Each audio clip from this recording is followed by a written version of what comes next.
Hello guys, it is the time for the $500 trading tips for trading boom and crash, and of course we will be checking it out together right here in this video. Okay, but before I go fully into it, I welcome you all to Qora detectorK. If you love the content you are getting from here, kindly give me a follow right now, like this video and share this video with friends and family. Okay, so guys, these are the assets I will be checking out. Everything I will be doing in this video is going to be based on my own personal analysis, trading tools, and the exact time frame I will be using.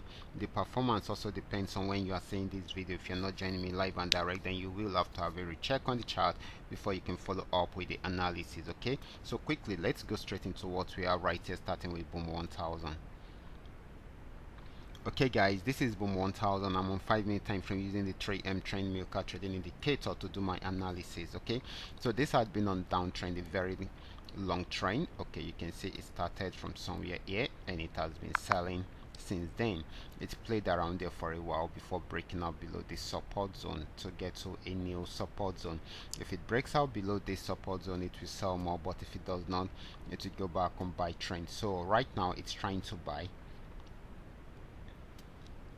but we need it to break out from here. Okay, once it breaks out from here, then definitely it's going to buy more. Okay, so this is buying at the moment. Okay, but if it's unable to go further, it will go back to this support zone to see if it will be able to break out below this support zone. So buying at the moment, and of course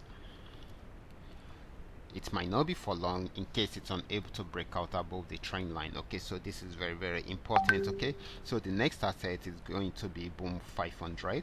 Let's check it out. This is boom 500, and of course this had been more of a downtrend than an uptrend for a while. Okay, so it has been selling and selling for a while. Okay, so got to this support zone at the pullback, went back there to break out below it to get to a new support zone around there. So it has bought for a while, got into this region.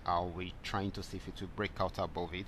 If it does not, then it's going to sell more. So right now it's still selling, but if it tries it out again and it breaks out above it, then definitely it's going to buy more. Okay, so we should be watchful of that, but for now it is selling.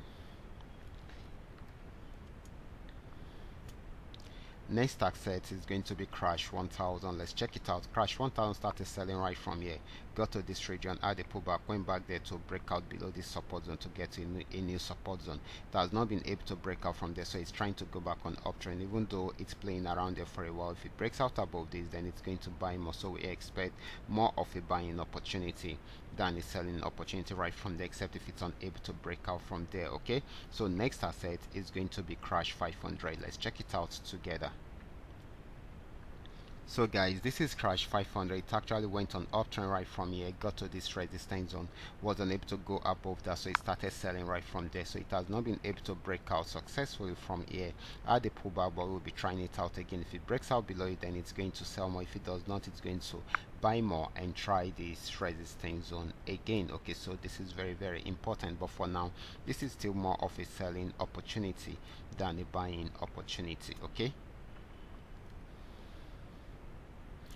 so the last asset is going to be volatility 75. Volatility 75 had been more of a downtrend, got to this support zone, it had a pullback, but went back there to break out below the support zone, got here, had another pullback, and of course went back there again, and of course it has not been able to break out from that support zone. Okay, so it's trying to go back on buy trend. Once it breaks out above this region, then definitely it's going to buy more. Okay, so we should take note of that. Okay, so this is going to be giving us more of a buying opportunity than a selling opportunity. Okay, so guys, these are all that we are able to come up with tonight. All you just need to do is just for you to understand every part of the analysis and apply them carefully whenever you are trading. For those of you who are here to perfect your trading skill, kindly go back to the channel, watch my training videos, make sure you understand every part of the strategies shared there, and of course practice very well on your demo account before trying them out on your real account. Watch out for my next video. Until then, God bless you.